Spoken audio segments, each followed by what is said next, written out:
ફરી એક વખત આપનું હાર્દિક સ્વાગત છે વિદ્યાર્થી મિત્રો। આપણે પ્રકરણ 1ની વાત કરતા હતા, એમાં 1.4 સુધીના મુદ્દાઓ આપણે કવર કર્યા। હવે પછીના આ વિડિયો લેક્ચરની અંદર આપણે 1.5 થી 1.7 સુધીના ટોપિકને કવર કરીશું।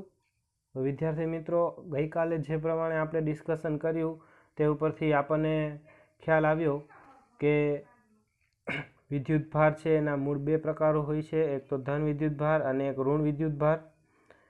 અને ઇલેક્ટ્રોન અને પ્રોટોન, ઇલેક્ટ્રોન છે ઋણ વિદ્યુત ભારિત છે, જ્યારે પ્રોટોન છે એ ધન વિદ્યુત ભારિત છે। હવે આ વિદ્યુત ભાર છે કેવા કેવા ગુણધર્મો ધરાવે છે એની આપણે વાત કરીએ તો આ પીપીટી ઉપરથી આપણને ખ્યાલ આવશે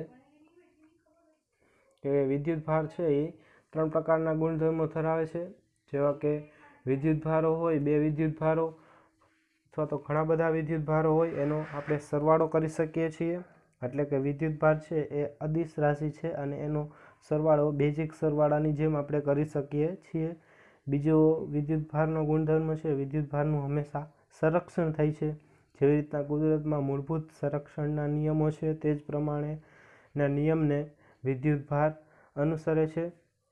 અને ત્રીજું ક્વોન્ટમીકરણ, ક્વોન્ટમીકરણ એટલે અસતતપણું, તો વિદ્યુત ભાર છે એ અસતત હોય છે, કેવી રીતના એ આપણે સમજવાના છીએ। તેની પહેલાં આપણે થોડીક બીજી એક અગત્યની માહિતી લઈએ કે આ ફિગરને જોયો મિત્રો, અહીંયા આગળ આ વિદ્યુત ભાર, બે વિદ્યુત ભારો છે તેના પરિમાણની સાપેક્ષે તેમનું બે વચ્ચેનું જે અંતર છે તે વધારે છે। આ અંતર વધારે છે અને સાઇઝ ઓછી છે, તો અંતર જ્યારે વધારે હોય અને પરિમાણ ઓછું હોય ત્યારે આપણે આ વિદ્યુત ભારને બિંદુવત ગણી શકાય। એટલે કે બિંદુવત વિદ્યુત ભાર હોય તેને આપણે આવી રીતના બનાવી શકશું। હવે આગળની વાત કરીએ, બિંદુવત વિદ્યુત ભારને એક જગ્યાએ કેન્દ્રિત થયેલો ધારવામાં આવે છે। આ બે બાબતો આપણે ધ્યાનમાં રાખીશું। હવે આપણે એક પછી એક પ્રોપર્ટી લેતા જઈશું, જેની અંદર પહેલું વિદ્યુત ભારનો સરવાળો, તો એની અંદર પ્રશ્ન આ પ્રકારે પૂછાઈ શકશે અને આપણને ખ્યાલ છે વિદ્યુત ભાર છે એ અદિશ રાશિ છે। બીજું, કોઈ પણ તંત્રમાં ધારો કે આપણી પાસે n વિદ્યુત ભાર છે, Q1 Q2 Q3 Qn, તો કુલ વિદ્યુત ભાર છે એ બધાનો સરવાળો થશે। આમ આપણે આ રીતના લખી શકશું। આપણે એક ઉદાહરણ લઈએ, દાખલા તરીકે +1 +2 -3 +4 અને -5 વિદ્યુત ભાર ધરાવતો એક તંત્ર છે, તો એનો કુલ વિદ્યુત ભાર કેટલો થશે? તો આ બધાનો આપણે બેઝિક સરવાળો કરીશું, એટલે એ છે -1, તો જવાબ આવશે -1 કુલમ। આ પ્રમાણે વિદ્યુત ભારનો હંમેશા સરવાળો થશે। હવે આપણે બીજી પ્રોપર્ટીની વાત કરીએ। બીજી પ્રોપર્ટી છે વિદ્યુત ભારનું સંરક્ષણ, તો આ આપણે યાદ રાખવાનું છે। સ્ટેટમેન્ટ અથવા તો વ્યાખ્યા તરીકે પ્રશ્ન આવી રીતના છે, વિદ્યુત ભાર સંરક્ષણનો નિયમ લખો અને તેનું ઉદાહરણ આપો। વિદ્યુત ભારનું સંરક્ષણ એટલે શું? સંરક્ષણ એટલે કોઈ પણ રાશિ અચળ રહે તો તેનું સંરક્ષણ થયું છે તેમ કહેવાય। તો અહીંયા વિદ્યુતની દ્રષ્ટિએ અલગ કરેલું તંત્ર, આ શબ્દ આપણે સમજવો પડશે પહેલાં। વિદ્યુતની દ્રષ્ટિએ અલગ કરેલું તંત્ર એટલે શું? તો બે ગુણધર્મો હોય તો એને વિદ્યુતની દ્રષ્ટિએ અલગ કરેલું તંત્ર કહેવાય। પહેલું, અલગ કરેલું તંત્ર એટલે અલગ કરેલા તંત્રમાં બહારથી કોઈ વિદ્યુત ભાર આવી શકે નહીં અને અંદરથી કોઈ વિદ્યુત ભાર બહાર જઈ શકે નહીં। એટલે હમણાં આપણે જે એક શબ્દ વારંવાર સાંભળીએ છીએ ક્વોરન્ટાઇન, તો ક્વોરન્ટાઇન થયેલું હોય તો એને શું કહેવાય? અલગ કરેલું તંત્ર કહેવાય। તો અલગ કરેલું તંત્ર હોય તેની અંદર વિદ્યુત ભારનું હંમેશા સંરક્ષણ થાય છે, જેને વિદ્યુત ભાર સંરક્ષણનો નિયમ કહે છે। અથવા તો બીજું સ્ટેટમેન્ટ આપણે આવું લઈ શકીએ કે વિદ્યુત ભારને ઉત્પન્ન પણ કરી શકાતો નથી, તેનો નાશ પણ કરી શકાતો નથી, ખાલી એક પદાર્થ ઉપરથી બીજા પદાર્થ ઉપર લઈ જાય છીએ। અને ગઈકાલે વાત કરી હતી કે બે યોગ્ય પદાર્થોની જોડીને ઘસવામાં આવે ત્યારે એક પદાર્થ પરથી ઇલેક્ટ્રોન બીજા પદાર્થ પર જાય છે। આમ તંત્રમાં પદાર્થની આંતરક્રિયાને લીધે, આંતરક્રિયા એટલે કે ઘસવું, પ્રેરણ વગેરે, તેના લીધે વિદ્યુત ભારોનું પુનઃ વિતરણ થાય છે, પણ આ ક્રિયામાં વિદ્યુત ભારનું સંરક્ષણ થાય છે। એટલે કહેવાનો મતલબ છે કે વિદ્યુત ભાર હંમેશા ઉત્પન્ન થતો નથી કે નાશ થતો નથી, ખાલી એક પદાર્થ ઉપરથી બીજા પદાર્થ પર જ જાય છે.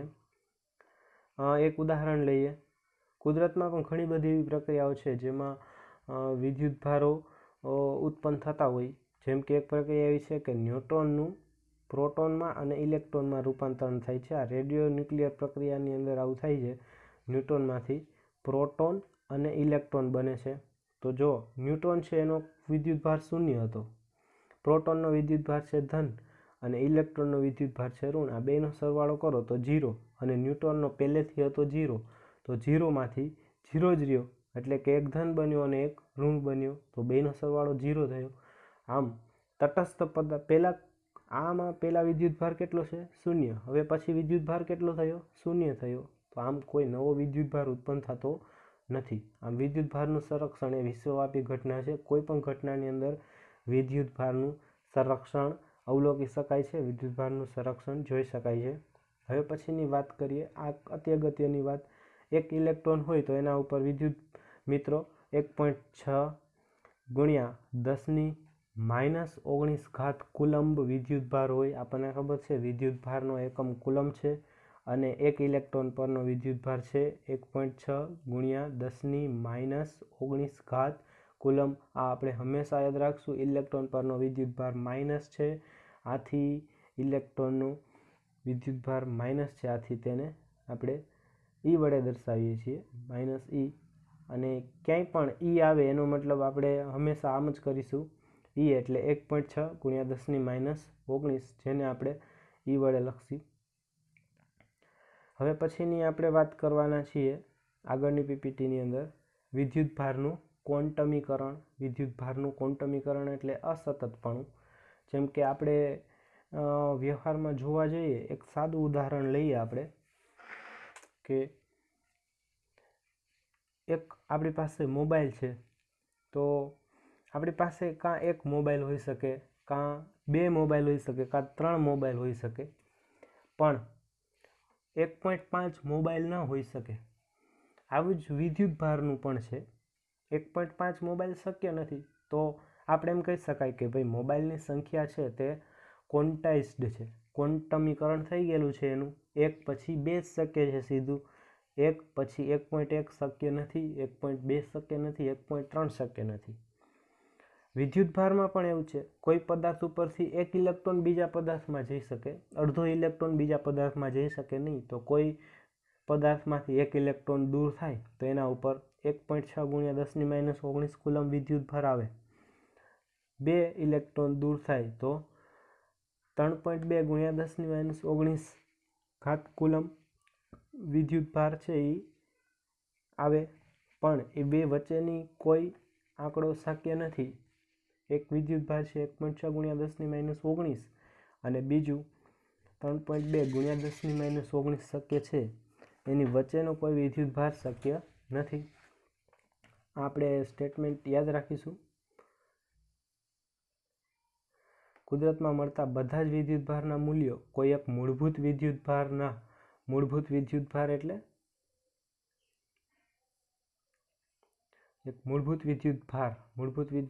હમણાં આપણે જોયું E એ મૂળભૂત વિદ્યુતભારના પૂર્ણ ગુણાંકમાં જ હોય છે. આ હકીકતને વિદ્યુતભારનું ક્વોન્ટમીકરણ કહે છે. તો આપણને આના ઉપરથી ખ્યાલ આવે કે કોઈ વિદ્યુતભાર Q હોય તો એ હંમેશા N × E જ હોય. કારણ કે કાં એક ઇલેક્ટ્રોન આવ્યો હશે, કાં 2 ઇલેક્ટ્રોન આવવાથી થયું હશે, કાં 3, 25, 50, 500, પણ N હંમેશા પૂર્ણાંક સંખ્યા હશે. આવું સૌપ્રથમ ફેરેડે નામના વૈજ્ઞાનિકે વિદ્યુત વિભાજનના પ્રાયોગિક નિયમો દ્વારા સૂચવ્યું હતું અને 1912માં મિલિકને પ્રાયોગિક રીતે દર્શાવ્યું તો એનો પ્રયોગ કર્યો હતો. આમ વિદ્યુતભારના ક્વોન્ટમીકરણનું મૂળભૂત કારણ એ છે કે આપણે જ્યારે 2 પદાર્થોને ઘસીએ ત્યારે પૂર્ણાંક સંખ્યાના ઇલેક્ટ્રોન જ એક પદાર્થ પરથી બીજા પદાર્થ પર જાય છે. હવે આપણે આની વાત કરવાના છીએ. એક પ્રશ્ન હજી આગળની વાત બીજી કરીએ. વિદ્યુતભારનું પારિમાણિક સૂત્ર આપણે પહેલાં જોઈ લઈએ. તો પારિમાણિક સૂત્ર આપણને ખબર છે I = Q/T. આ સમીકરણ આપણે ધોરણ 10ની અંદર ભણી ગયા છીએ. આના ઉપરથી વિદ્યુતભારની વ્યાખ્યા આપવામાં આવશે. તો પહેલાં આપણે વ્યાખ્યા પણ જોઈ લઈએ. Q બરાબર થશે I/T. હવે જો આઈ પણ 1 લેવામાં આવે અને ટી પણ 1 લેવામાં આવે તો ક્યુ પણ ઓટોમેટિકલી 1 × 1 = 1 થઈ ગયું. તો આના ઉપરથી આપણે વ્યાખ્યા આપશું કે જો કોઈ તારમાં 1 એમ્પિયર વિદ્યુત પ્રવાહ વહેતો હોય તો 1 સેકન્ડમાં 1 કુલમ વિદ્યુત ભાર પસાર થાય છે તેમ કહેવાય. અને આના ઉપરથી આપણે ક્યુનું પારિમાણિક સૂત્ર પણ લખી શકશું. આઈનું પારિમાણિક સૂત્ર છે એ એમ્પિયર ઉપરથી અને ટીનું પારિમાણિક સૂત્ર છે T1. તો ક્યુનું પારિમાણિક સૂત્ર થશે A1 T1. અને આના ઉપરથી આપણે 1 કુલમ વિદ્યુત ભારની વ્યાખ્યા પણ આપી દીધી. તો અહીંયાથી હવે પ્રશ્ન આ રીતના પૂછાઈ શકે કે મૂળભૂત વિદ્યુત ભારનો પ્રાથમિક SI એકમ અને મૂલ્ય જણાવો અને તેના નાના એકમો લખો.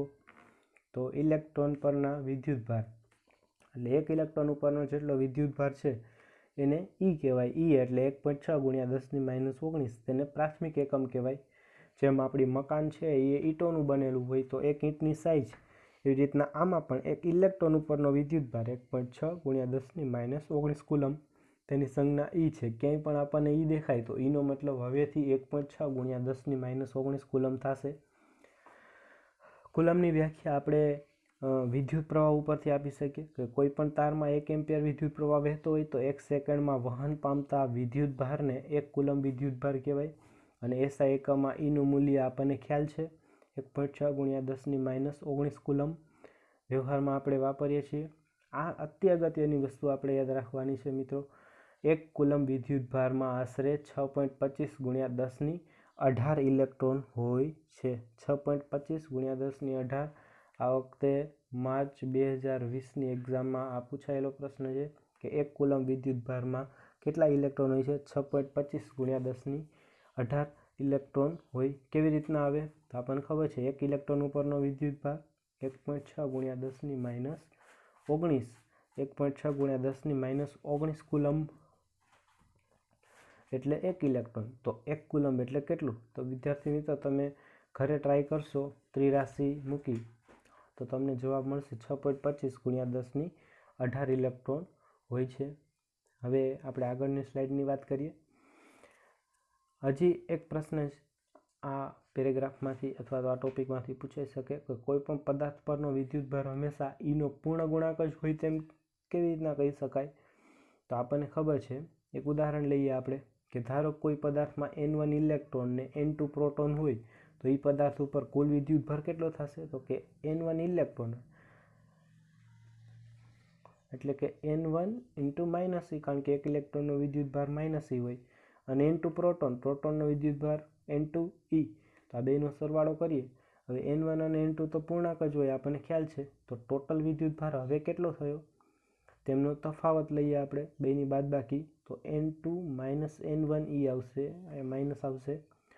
તો આમ બે પૂર્ણાંક સંખ્યાની બાદબાકી કરો તો પૂર્ણાંક જ આવે. આમ વિદ્યુત ભાર હંમેશા Eનો પૂર્ણ ગુણાંક જ હોય. આ વસ્તુ આપણે સતત યાદ રાખીશું. હવે આ અગત્યનો પ્રશ્ન છે, થોડો લોજિકલ પ્રશ્ન આપણે જોઈએ કે વિદ્યુત ભારના ક્વોન્ટાઇઝેશનને આપણે અવગણી શકીએ? વિદ્યુત ભાર ક્વોન્ટાઇઝેશન પામેલો છે, ક્વોન્ટમીકૃત છે, તો એને આપણે અવગણી શકાય કે ન અવગણી શકાય? તો વિદ્યાર્થી મિત્રો આપણને ખ્યાલ છે કે 1 કુલમ વિદ્યુત ભારમાં 6.25 × 10⁸ ઇલેક્ટ્રોન આવે. એટલે કે 1 કુલમ છે એ બહુ મોટી રાશિ થઈ.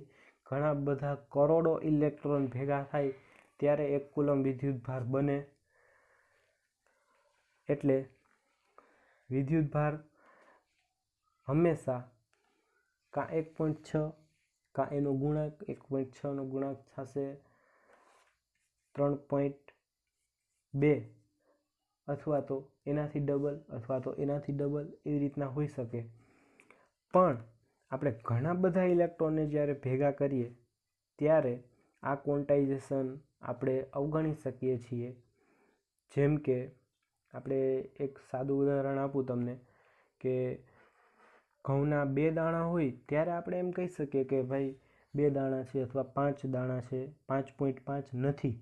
પણ જ્યારે હજારો લાખો કરોડો દાણા હોય ત્યારે આપણે 1.5 દાણા છે અથવા તો 1 કરોડ ને 0.5 દાણા છે એવું આપણે જનરલી કહેવું એ અવ્યાવહારિક લાગે, એ જ રીતના આમાં પણ જ્યારે નાના નાના વિદ્યુતભારની આપણે વાત કરતા હોય, નેનો કુલમ છે, ત્યારે આપણે ક્વોન્ટમીકરણને ગણતરીમાં લેવાનું. જ્યારે આપણે મોટા વિદ્યુતભારની વાત કરતા હોઈએ ત્યારે એ ક્વોન્ટમીકરણ બહુ ધ્યાનમાં લેવાનું હોતું નથી.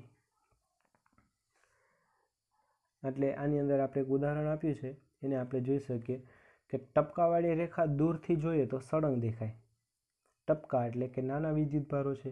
નાના વિદ્યુતભારો છે એનું બહુ મોટું મૂલ્ય લઈએ તો એ સળંગ દેખાય, પણ વાસ્તવમાં તે સળંગ નથી. ઘણા બધા નાના વિદ્યુતભારો એકસાથે લેતા વિદ્યુતભાર સતત રીતે દેખાય છે. તો એવી રીતના આપણે આ ક્વોન્ટમીકરણને સમજી શકીએ. હવે આગળની વાત કરીએ. આ ઉદાહરણ 1.2 છે. તો આ એક છે, એક પદાર્થમાંથી બીજા પદાર્થમાં દર સેકન્ડે 10⁹ ઇલેક્ટ્રોન જતા હોય તો બીજા પદાર્થ પર કુલ વિદ્યુતભાર 1 કુલમ થવા માટે કેટલો સમય લાગશે? તો આમાં આપણે ડાયરેક્ટ રાશિ મૂકી શકીએ કે તો એના માટે આપણને ખબર હોવી જોઈએ કે 1 કુલમ એટલે કેટલા વિદ્યુતભાર, 1 કુલમ એટલે કેટલા ઇલેક્ટ્રોન થાય. તો આપણને ખ્યાલ છે 6.25 ગુણ્યા 10⁸ ઇલેક્ટ્રોન થાય. તો આપણને ખબર છે આમાં આપેલું છે રકમમાં કે 10⁹ ઇલેક્ટ્રોન જાય ત્યારે 1 સેકન્ડ લાગે. તો આ 6.25 ગુણ્યા 10⁸ ઇલેક્ટ્રોન જાય ત્યારે કેટલો ટાઈમ લાગે? આ ત્રિરાશિને તમે ઘરે ગણતરી કરજો, તમને જવાબ સેકન્ડમાં મળશે. એ સેકન્ડમાંથી તમે એને અવરમાં કન્વર્ટ કરજો, અવરમાંથી દિવસ અને દિવસમાંથી યરની અંદર તમે કન્વર્ટ કરી અને જવાબ મેળવી શકશો. તો બધા વિદ્યાર્થીઓ આ ટ્રાય કરે. હવે આગળનો બીજો એક્ઝામ્પલ આપણે લઈએ. એની અંદર આપેલું છે એક પ્યાલામાં કેટલા ધન અને ઋણ વિદ્યુતભારો હશે. તો આપણે ધારવું પડશે કે પ્યાલામાં પાણીનું દળ કેટલું છે. તો આપણે લઈ લઈએ, નાનો પ્યાલો હોય તો 250 ગ્રામ પાણી એની અંદર જનરલી સમાઈ જાય અને પાણીનો અણુભાર છે એ 18 છે. તો 18 ગ્રામ હોય ત્યારે 1 મોલ થાય.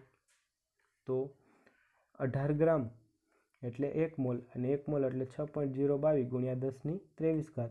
આથી એક પ્યાલામાં પાણીના અણુની સંખ્યા કેટલી થશે? તો પહેલાં મોલની સંખ્યા આપણે ગણવી પડશે.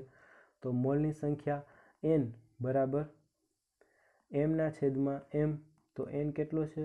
કુલ દળ આપણને 250 આપેલું છે અને કેટલું વજન છે? 1 મોલમાં 18 ગ્રામ એટલે 18 ગ્રામ. તો આટલા મોલ થશે અને 1 મોલમાં કેટલા અણુ હોય? 6.022 ગુણ્યા 10⁻23 હોય. તો આમ આટલા ઇલેક્ટ્રોન થશે અને આટલા ઇલેક્ટ્રોન થશે એના ઉપરનો વિદ્યુતભાર કેટલો હોય? તો એના ગુણ્યા આપણે E કરવાનું એટલે આપણને કુલ વિદ્યુતભાર મળી જાય. જે કેટલો છે? 1.34 ગુણ્યા 10⁷ કુલમ. તો મિત્રો તમે એક પ્યાલો પીવો છો, એ પ્યાલાની અંદર આટલા ધન વિદ્યુતભારો હોય અને સાથે સાથે આટલા જ પ્રમાણમાં ઋણ વિદ્યુતભારો હોય. આમ બંને તટસ્થ થઈ ગયેલા હોય. કુલ વિદ્યુતભાર 0 હોય, પણ ધન વિદ્યુતભાર 1.34 ગુણ્યા 10⁷ અને ઋણ વિદ્યુતભાર -1.34 ગુણ્યા 10⁷ કુલમ હોય. એ આપણને આના ઉપરથી ખ્યાલ આવે છે. હવે આપણે એક અતિ અગત્યના ટોપિક તરફ જઈએ છીએ જે ખૂબ અગત્યનો છે, કુલમનો નિયમ. તો જેવી રીતના આપણે ન્યૂટનનો નિયમ ભણ્યા એવી જ રીતના આ કુલમનો નિયમ છે. કુલમનો નિયમ પણ અંતરના વર્ગના વ્યસ્ત પ્રમાણનો નિયમ છે.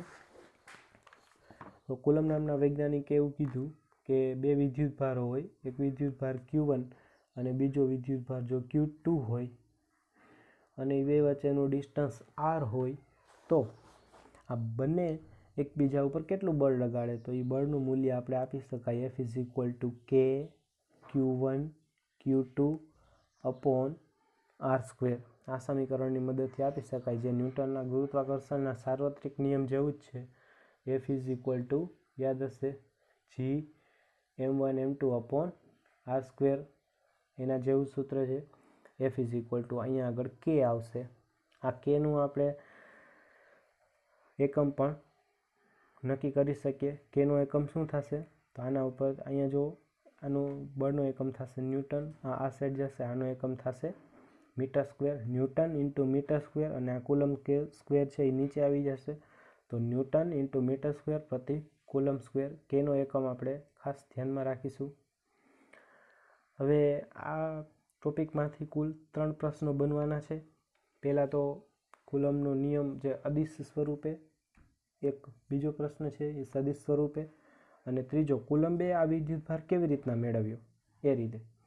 તો હવે પહેલો પ્રશ્ન આપણે જોઈએ કે કુલમનો નિયમ લખો અને તેનું અદિશ સ્વરૂપ સમજાવો. આમાં સદિશની વાત નહીં કરીએ, આપણે અદિશની જ વાત કરીશું. કુલમના નિયમનું સ્ટેટમેન્ટ આપણે હંમેશા યાદ રાખીશું, બધાએ યાદ રાખી લેવાનું છે. આપણે પૂછી શકીશું નહીં, પણ તમારે ખાસ યાદ રાખી લેવાનું. બે બિંદુવત સ્થિર વિદ્યુતભારો વચ્ચે પ્રવર્તતા વિદ્યુત બળનું મૂલ્ય તે વિદ્યુતભારોના ગુણાકારના સમપ્રમાણમાં અને તેની વચ્ચેના અંતરના વર્ગના વ્યસ્ત પ્રમાણમાં હોય છે. આ વસ્તુ આપણે યાદ રાખીશું. અને એને આપણે કેવી રીતના લખી શકાય? F is equal to K Q1 Q2 upon R square. આપણને ખબર છે F is directly proportional two Q1 Q2 વિદ્યુતભારના ગુણાકારના સમપ્રમાણમાં. F is directly proportional two 1 upon R square. અંતરના વર્ગના વ્યસ્ત પ્રમાણમાં. આ બંને ભેગું કરીએ અને સમપ્રમાણતાની નિશાની દૂર કરીએ એટલે આપણને આવું મળશે. અને પછીનું આ સમીકરણ રહેશે જ્યાં આપણે Kને શું કહેવાય? કુલમનો અચળાંક કહેવાય અને તેનું મૂલ્ય 8.98 ગુણ્યા 10⁹ એકમ આપણે હમણાં જ જોયો, ન્યૂટન મીટર સ્ક્વેર પ્રતિ કુલમ સ્ક્વેર. પણ વ્યવહારમાં આપણે એપ્રોક્સિમેટ વેલ્યુ તરીકે 9 ગુણ્યા 10⁹ ન્યૂટન મીટર સ્ક્વેર પ્રતિ કુલમ સ્ક્વેર લઈએ છીએ. તો આ કિંમત આપણે યાદ રાખવાની છે. અને ઘણી વખત આપણને Kની બદલે આપણે 1/4πε0 લખીએ છીએ. એ આપણે આગળની સ્લાઇડમાં જોવાના છીએ. અત્યાર પૂરતું આપણે યાદ રાખીશું કે બરાબર 1/4πε0 પણ લખી શકાય. બીજો પ્રશ્ન, આપણને સહજ પ્રશ્ન થાય કે કુલમ નામના વૈજ્ઞાનિકે આ નિયમ કેવી રીતના શોધ્યો? એ તો કોઈ ઝાડવા નીચે બેઠો નહોતો, તો કેવી રીતના આ નિયમ શોધ્યો? ચાલો આપણે વાત કરીએ. જ્યારે કુલંબે આ વિદ્યુતભારનો નિયમ શોધવાનું સ્ટાર્ટ કર્યું ત્યારે ક્યુનું કિંમત કેટલી હોય અથવા તો તેને કેવી રીતના માપી શકાય તેની કોઈ વ્યવસ્થા હતી નહીં. પણ તેને એક આઈડિયો કર્યો કે એક વિદ્યુતભાર, એક ગોળા ઉપર એક વિદ્યુતભાર લીધો જેનું મૂલ્ય હતું Q, અને એના જેવો જ સેમ ટુ સેમ બીજો ગોળો હતો, એના ઉપર કોઈ વિદ્યુતભાર નહોતો. હવે આના ઉપર Q વિદ્યુતભાર હતો અને આના ઉપર કોઈ વિદ્યુતભાર નહોતો. તો બંનેને ટચ કરાવવાથી બંને ઉપર કેટલા કેટલા વિદ્યુતભારો થઈ જશે? Q/2 Q/2. તો બંને ઉપર એક સરખા વિદ્યુતભાર થઈ ગયા. હવે એણે શું કર્યું? આ ગોળાને વળી પાછો એના જેવા જ બીજા ગોળા સાથે સંપર્કમાં લઈ આવો તો હવે બંને ગોળા ઉપરના વિદ્યુતભારો થશે Q/4 Q/4. આમ Q/2 Q/4 Q/8 એવા વિદ્યુતભારની જોડ કુલંબે મેળવી. પછી બે Q/2 વાળા ગોળાને ભેગા લઈ રાખ્યા અને તેની વચ્ચેનું બળ માપ્યું. પછી એવી જ રીતના Q/4 વાળાને ભેગા રાખ્યા અને તેમની વચ્ચેનું બળ માપ્યું. તો આ બળ કરતાં આ બળ છે એ અમુક ભાગનું જણાણું. એના ઉપરથી એને ખ્યાલ આવ્યો કે આ બળ છે એ તો વિદ્યુતભારોના ગુણાકારના સમપ્રમાણમાં હોય છે. એના ઉપરથી તેને આ ખ્યાલ આવ્યો. પછી એને વિદ્યુતભારને અચળ રાખી અને અંતર બદલાવ્યું, અંતર ડબલ કર્યું. તો બળ ચોથા ભાગનું એને મળ્યું. તો એના ઉપરથી એવા નિર્ણય ઉપર પહોંચ્યો કે F is directly proportional two 1 upon R square હોવું જોઈએ. આમ આ બંને વસ્તુ ભેગી કરી અને કુલમ એના નિયમ ઉપર પહોંચ્યો. હવે આ થોડીક અગત્યની વાત આપણે જોઈ લઈએ. કુલમના નિયમનું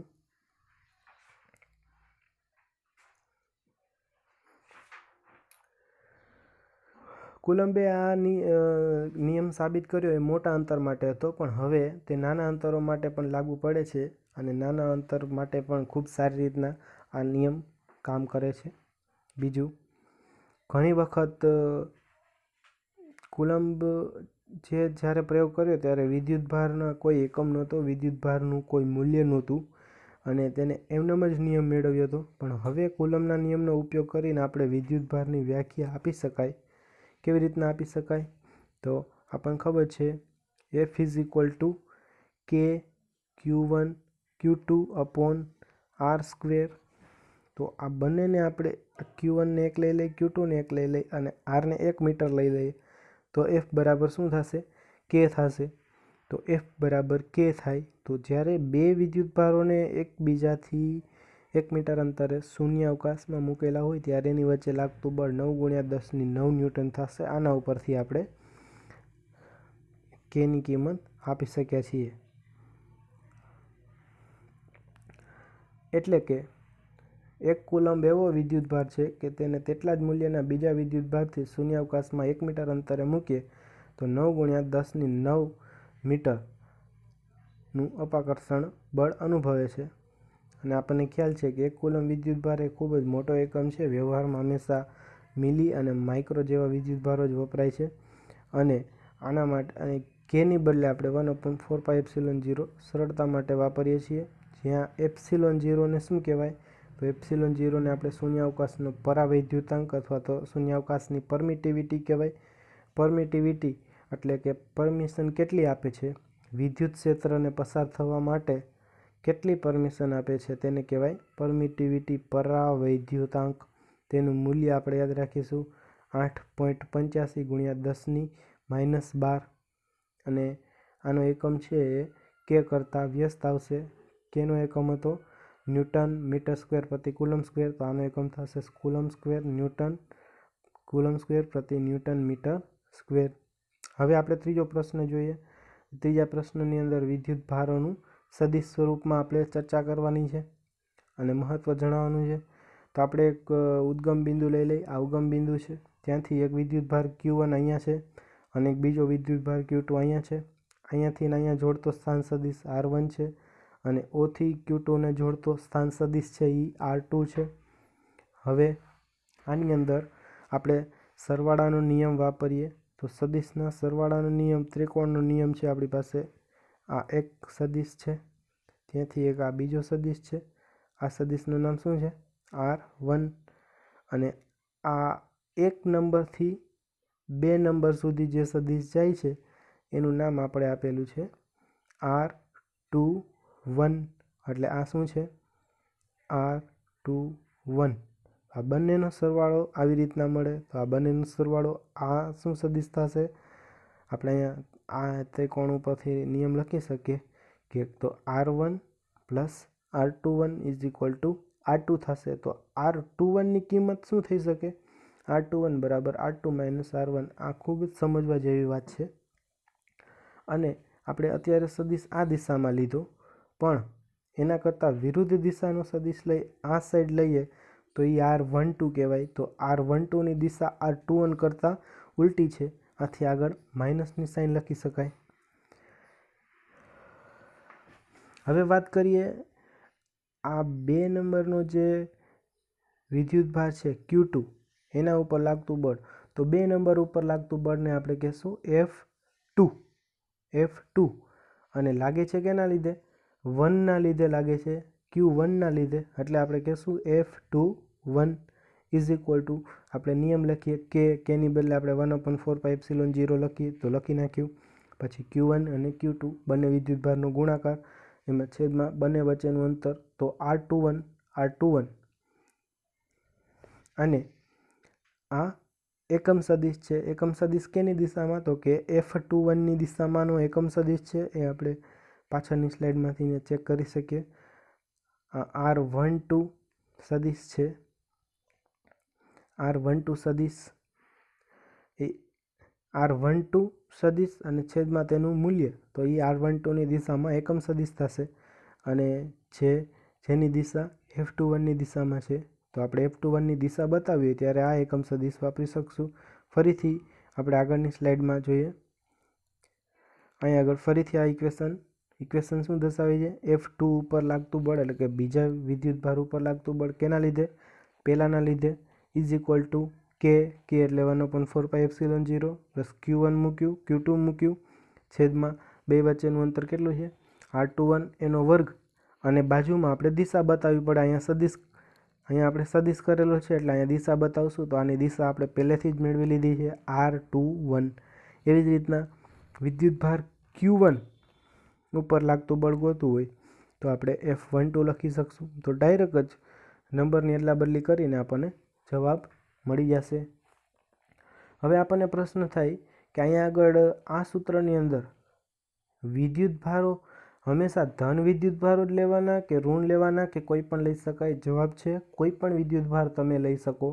ધારો કે આપણે બંને વિદ્યુત ભાર ધન અને ધન લઈએ, ધન અને ધન લ્યો, આ ધન લ્યો, આ ધન લ્યો, તો બે એકબીજાને અપાકર્ષણ કરશે. તો આના ઉપર કઈ દિશામાં બળ લાગશે? આ દિશામાં બળ લાગશે. આના ઉપર પેલો વિદ્યુત ભાર કઈ દિશામાં બળ લગાડશે? આ દિશામાં લગાડશે.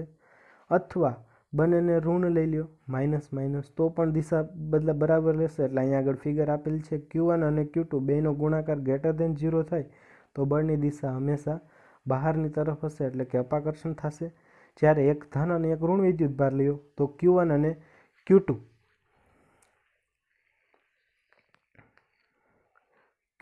Q2 બંનેનો ગુણાકાર આવશે ઋણ અને હંમેશા આકર્ષી પ્રકારનું બળ લાગશે. તો આ પ્રમાણે આ સમીકરણની અંદર તમે વિદ્યુત ભારની જે કિંમત છે તેને નિશાની સાથે મૂકવી જરૂરી છે, એટલે કે પ્લસ માઇનસ સાઇન સાથે મૂકવી જરૂરી છે. આમ આ 3 પ્રશ્નો અને આ ખૂબ અગત્યનો પ્રશ્ન છે. હવે મિત્રો આજનું મોટિવેશન શ્રીમદ ભગવદ્ ગીતામાં બીજો અધ્યાય છે તેનો 3જો શ્લોક આપણે અભ્યાસ કરીશું. તો શ્લોક તમે સ્ક્રીન ઉપર જોઈ શકો છો અને સાથે એનો આપણે આને સંધિ કહેવાય તો એની સંધિ પણ કરેલી છે. ક્લેબ્યમ માસ્મગમઃ પાર્થ નૈતત્વ ઉપપદ્યતે શુદ્રમ હૃદય દૌર્બલ્યમ ત્યક્તોત્તિષ્ઠ પરંતપ. તો જ્યારે અર્જુન એકદમ નિરાશ થઈ ગયો ત્યારે શ્રી કૃષ્ણ ભગવાન તેને આ શબ્દો કહે છે. આ શબ્દો આપણને પણ એટલા જ લાગુ પડે છે કે ભાઈ હે પાર્થ, તું નપુંસકતાને પ્રાપ્ત ન થા. હે વિદ્યાર્થી, તું નપુંસકતાને પ્રાપ્ત ન થા. આ તને શોભતું નથી. ક્ષુદ્ર એવી આ હૃદયની દુર્બળતા છોડી દો. હવે બાના કાઢવાનું છોડી દો. આમ થાય ને તેમ થાય ને બધું છોડી દો અને ઊભો થા અને તૈયારી કરવા લાગી જા. તો આ જ મોટિવેશન સાથે આપણો આજનો લેક્ચર પૂરો કરીએ. જય હિન્દ, જય Bharat. Thank you very much.